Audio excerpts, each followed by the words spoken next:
Hey friends, buckle up, because what you're about to hear isn't just another zombie tale.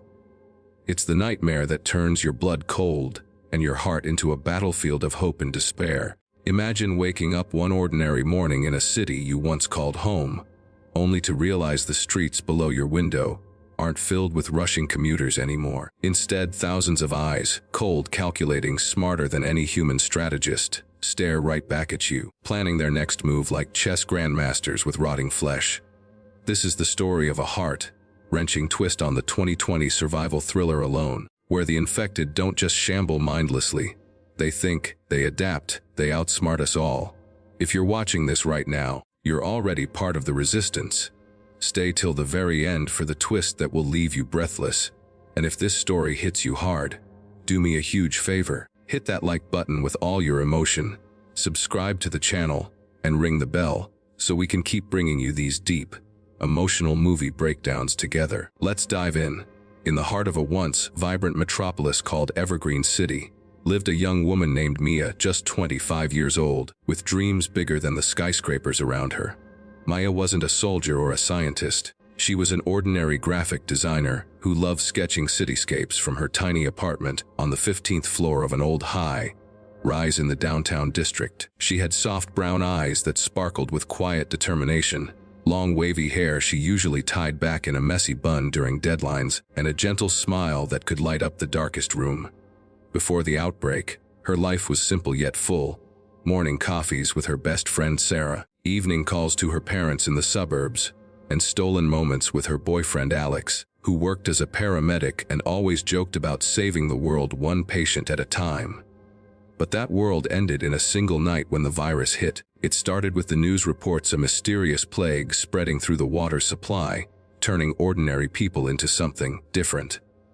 At first, everyone thought it was rage, like those old movies where zombies groaned and stumbled.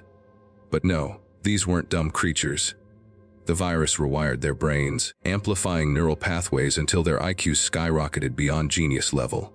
They remembered faces, planned routes, communicated through guttural signals that evolved into coordinated strategies. Within 48 hours, Evergreen City fell. The streets ran red with blood, not from mindless slaughter, but from calculated ambushes. Zombies scaled fire escapes with precision, using ropes fashioned from torn clothing and metal hooks ripped from abandoned cars. They blocked exits, herded survivors into traps, and even set decoys to lure the living out. Mia woke up alone that third morning, her apartment dark except for the faint glow of her laptop screen still open to an unfinished design project. Her heart pounded as she peeked through the blinds. Below, in the courtyard that once hosted weekend markets, hundreds, no thousands, of them swarmed.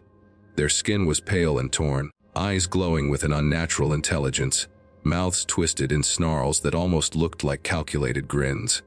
One particularly grotesque figure in the foreground, its face half, decayed yet sharp with cunning, clung to the building wall right outside her window, claws digging into concrete as if it had studied rock climbing tutorials in its former life.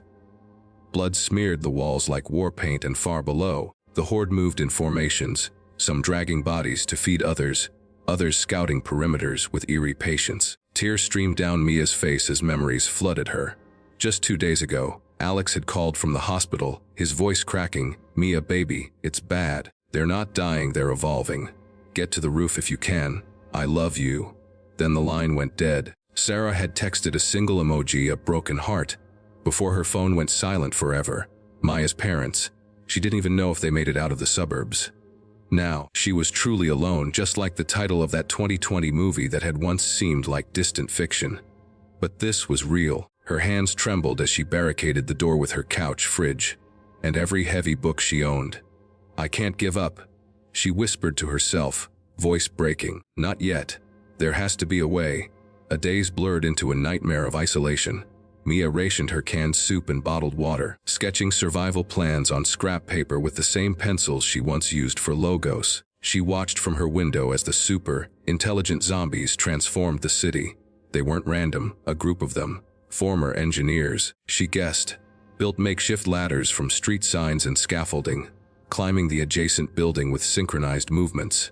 One zombie, its body twisted but mind razor sharp, led a team that dismantled a bus to create a ramp toward higher floors. Maya's stomach churned seeing a mother zombie, still wearing her torn apron, directing smaller ones to block alleys, trapping a lone dog for food. The intelligence made it worse. These weren't beasts, they were us, but without souls, without love.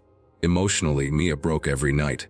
She'd curl up on her bed, clutching Alex's old hoodie that still smelled faintly of his cologne, sobbing into the fabric. Why me? She'd cry. Why did I survive when everyone I loved turned? Flashbacks hit like punches the day Alex proposed on the rooftop overlooking the city lights, promising forever. Sarah's laughter during their last girls' night, painting nails and dreaming of travel. Guilt ate at her. Had she been selfish hiding here while others fought? But then resolve would spark. I have to live for them. She'd tell her reflection in the cracked mirror, for every memory that still burns inside me. The first major challenge came on day 7.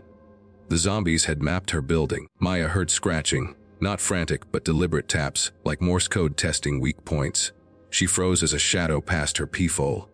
Peering out, she saw it, the same grotesque climber from the thumbnail scene, its yellow eyes locked on her door, claws extended. It wasn't alone. 2 others scaled the outer wall using ropes, their movements calculated to avoid noise that might alert her. Maya's breath caught. This wasn't luck. They had studied her routines from afar, noting when she moved near windows. Heart racing, she grabbed a kitchen knife and her makeshift torch from a broken lamp. Not today, she muttered, tears mixing with sweat. She waited in the dark, listening to their grunts, almost like whispers planning an entry. When the first claw breached the doorframe, Mia struck. The knife sank deep, but the zombie didn't scream in pain. It analyzed, adjusting its grip even as black blood poured. She slammed the door, dragging furniture to reinforce. The fight lasted an hour, pure terror mixed with adrenaline. She won that round by pouring boiling water through a crack, scalding their coordinated assault. But the victory was hollow. Collapsing afterward, Mia whispered to the empty room, "Alex, Sarah, I miss you so much it hurts, but I'm still fighting for us." Weeks passed and the city became their kingdom. Zombies patrolled in shifts, some even reading old newspapers to predict human hiding spots. Mia ventured out once, heart in her throat for supplies. Slipping down the emergency stairs at dawn, she dodged patrols that moved like SWAT teams. Flanking positions, silent signals. In an abandoned grocery store, she found canned goods but also a photo on the floor, a family just like hers, smiling before the fall. Tears blurred her vision as she clutched it. "You were real once," she said softly to the infected outside. "You had dreams too." That moment of empathy nearly cost her life when a super smart scout spotted her silhouette and signaled a horde. Mia ran, legs burning, hiding in a dumpster as they searched methodically, lifting lids with tools. Her pulse thundered, one wrong breath and it was over. But she escaped, clutching her haul, back to her fortress apartment. Deeper emotional layers unfolded in her solitude. Mia started a journal on her laptop, typing by candlelight, day 19. "Today I remembered Mom's hugs. How she'd say, 'Your strength is your heart, not your fists. These zombies have brains but no hearts.' Maybe that's my edge." She replayed old voicemails from Alex, his voice cracking with love. "Whatever happens, you're my hero." Those words fueled her through panic attacks.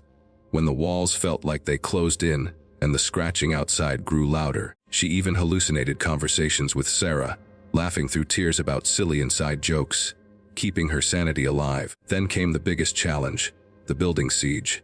The super IQ zombies had fully Qabza'd the city, turning it into a fortress. They climbed en masse, just like in that haunting thumbnail image, one grotesque leader with bulging eyes and razor teeth scaling the wall, another in tactical gear stolen from a fallen cop, hanging mid-air, directing the horde below where blood pooled in streets like rivers. Maya's floor was targeted. They used elevators manually, prying doors with levers, and built a human, well, zombie, pyramid to reach her balcony. The noise was deafening yet strategic, no wasted energy, every move efficient. Mia faced it alone, but with unbreakable will. She rigged traps from her art supplies, tripwires from extension cords, Molotovs from alcohol bottles, and sketches that became kindling. As the first wave breached, she fought not with rage but with cleverness. Mirroring their intelligence, she lured them into her living room, then ignited the traps, flames roaring as they calculated escape routes too late. One zombie, almost human in its final stare, locked eyes with her before falling. In that split second, Maya felt pity mixed with fury. You took everything, but you can't take my soul. Exhaustion hit, but so did hope. In the aftermath, Maya discovered a radio signal from a distant safe zone. Military remnants broadcasting that human emotions, not just IQ, were the key. The zombies' super intelligence made them predictable in patterns. They lacked improvisation born from love and fear. Mia used that.